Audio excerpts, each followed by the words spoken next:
Hi guys, if you are watching this from YouTube, you know me as Joachim, and of course on Facebook I'm Justin Morgan, and I am here with my wife Anita, and we just wanted to take a few minutes to talk about our experience with COVID-19 and how I got sick. Um, One of the big things that was a barrier for me personally was that I didn't really think that I could get sick or get that sick from COVID-19. I was told that I was young and a healthy person and that it doesn't really affect people any differently than the flu. I've had the flu before. I wouldn't say it's a pleasant experience, but I would have never imagined like dying from it. Whereas that became near the case with COVID-19 because I didn't believe that I could get sick. So I ended up having a few mild symptoms over a weekend. I spent Monday, Tuesday, and Wednesday running a fever. And then Thursday, I started to feel better. So I thought that I was in the clear and that I would be fine. And then Thursday evening is when things began to take a turn for the worst. Anita asked if I would consider going to the hospital, and I did, and I passed out when I was having a CAT scan done that evening at the hospital. I'm going to correct you. Okay. Thursday, things got worse. He was home Thursday, Friday, Saturday, Sunday, Monday. He went to the hospital on Tuesday.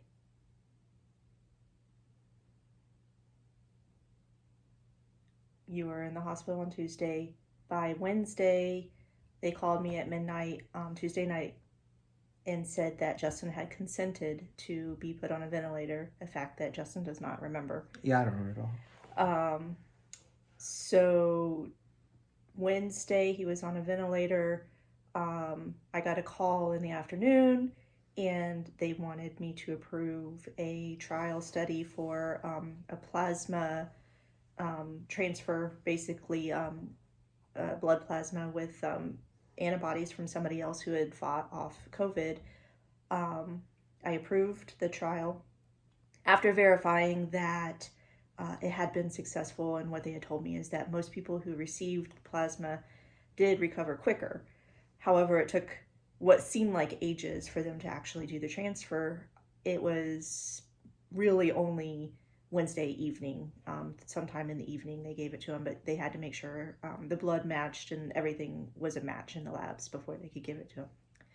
So Thursday, I'm being told, um, he's on the ventilator. It's up to 70% pressure. Basically, he's not doing hardly any work at all. Things are looking really bad. They do what they call proning, where they flip him on his belly so that he can use parts of his lungs that aren't being used and hope that the plasma will do that. And I believe that was actually Wednesday night into Thursday. So the next update was a great one. 40%, they turned the ventilator down to 40%. He was doing really well. At some point, they did kind of lighten up on the sedation because he's at this point in a medical coma. They can't have somebody on a ventilator and not in a medical coma because they move around, they get too anxious, they will work against the machine. It's just detrimental all around. So he did wake up, not wake up, but open his eyes, kind of move around, acknowledge the doctor, things like that. So by Friday, they're talking about doing a trial to take him off the ventilator. They did attempt that, and it did not go well because coming off the sedation caused Justin to get very anxious. They attempted to repeat it again on Saturday and was a little more successful, got him awake for about a half hour, maybe a little bit more. He went into a coughing fit and started ripping things out. So they sedated him again. Of course, I don't remember any of that. Sunday, they did finally succeed in getting him off of the ventilator, and that was the first day that we had to talk to him since Tuesday, which was good and not good at the same time because he couldn't talk and he was upset. and just trying to understand that he just lost 4 days. Yeah, I mean, when I woke up, I didn't know how many days had passed or where. I didn't really remember. I knew I had been admitted to the hospital, but I didn't know what had happened. Like, I had admitted with the thought that I probably would get some kind of IV, and I knew I hadn't eaten in almost a week, and I was forcing fluids down before I went to the hospital. So I really didn't know what all had happened. So it was kind of overwhelming to Yeah. wake up and find out 4 days had passed. I knew that a certain amount of time had passed. I just didn't know how much. So I had a lot of questions and So I wanted to also bring out the doctor in his updates would always tell me, um, just kind of share little things. Thankfully, he had really good doctors, and they were pretty candid with me. At times, they were very harsh. I did have. Uh, the truth of the matter is, that first night was iffy. There was a very good possibility he wouldn't have made it. With the plasma, which I do believe is what saved his life. His chances were definitely better, obviously, but but it was a very hard night. However, some of the things they told me is this virus is just so new. They don't know why. I was also sick. I've been sick. I'm still very low energy. I make it half a day and I have to take a nap. yeah, But my symptoms are mild. a lot of the people that I work with are, they're all nurses, but they had kind of mild More symptoms. mild symptoms. Nobody to the level that he was at. But they said they don't know why. They don't know why one person is affected more than the other. It has nothing to do with your blood type. It has nothing to do with your eye color. It has nothing to do with, clearly, if your health is low, it's going to be harder on your system. I mean, I But was able to wake up from the coma and leave the hospital 4 days later. And I think, being young and healthy and working out a lot yeah, and things like that, I don't think I would have been able to do that otherwise. So, yeah, they were talking about sending him into an assisted living home for physical therapy and things, and he didn't have to do that. Thankfully. yeah, I work in a nursing home or assisted living skilled So rehab center. So I'm glad I didn't have to go, especially to the one that I work at. But just knowing, just him having already had built up that excess strength, probably really did help in his recovery, but it didn't prevent him from getting it very badly.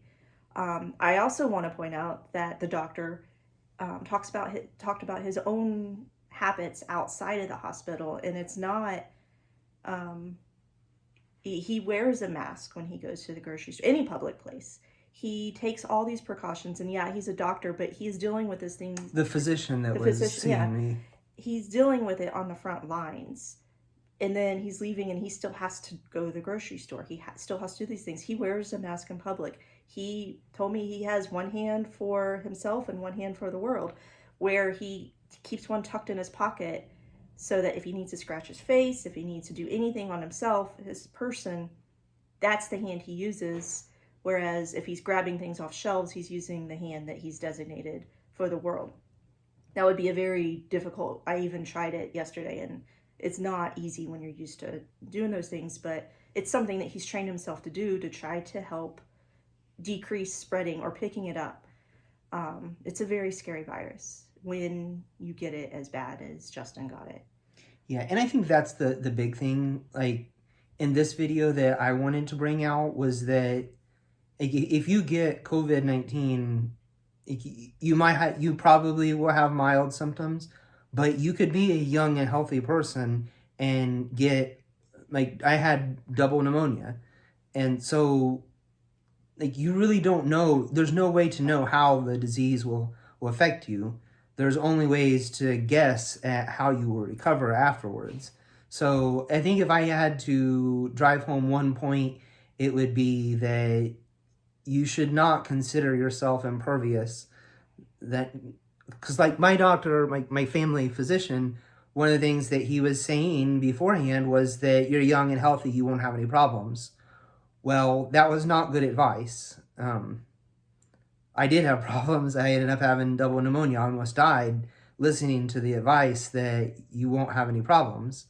So I guess that's the one big takeaway that I would leave. Well, the thing also is that he had said, if you have trouble breathing walking across the room, then you need to call us or go to the ER. However, Yeah. he didn't reach that point. I never had trouble breathing. I was the one that was honed in on the fact that it looks like your breathing is erratic, and I really think that I never felt like I had Yeah. problems breathing. and I couldn't discern whether he was just in a lot of pain, which he was, or if he was having trouble breathing. It was very difficult. I was looking for like blue lips, but your lips are kind of purpley. So- I never actually had any. I never had any perception of breathing problems at all. The biggest symptom that I had was that I had severe stomach pain, which So probably in hindsight, as soon as he started having those pains, we probably that would have been the best time to go to the hospital. Would have probably prevented the ventilator. Yeah, I was so sick. I was in our bathroom and wishing that I could throw up because I felt like if I threw up, I would feel better. But I hadn't eaten or almost really drank anything in several days, and so there was nothing to throw up. I couldn't make myself throw up, but I think that feeling that I was feeling at that point was the pneumonia. So so that sign, I guess, is what we were talking about. The walking across the room sign isn't valid. When you feel miserable, it's probably a pretty good time to say, you know what, I probably should get checked out. It's better. Yeah, safe and than don't sorry. assume that because you're, a certain age or you work out or whatever, that you are impervious to, getting very sick. There's not very much known, and one of the things that we had talked about is that like COVID-19 is so new that just a week or two difference, a physician's advice could change pretty dramatically if they're really following all of the changes and the weekly updates and the CDC and those things. And if your physician is sharing with you advice they heard 2 weeks ago, then that may not be very good advice any longer.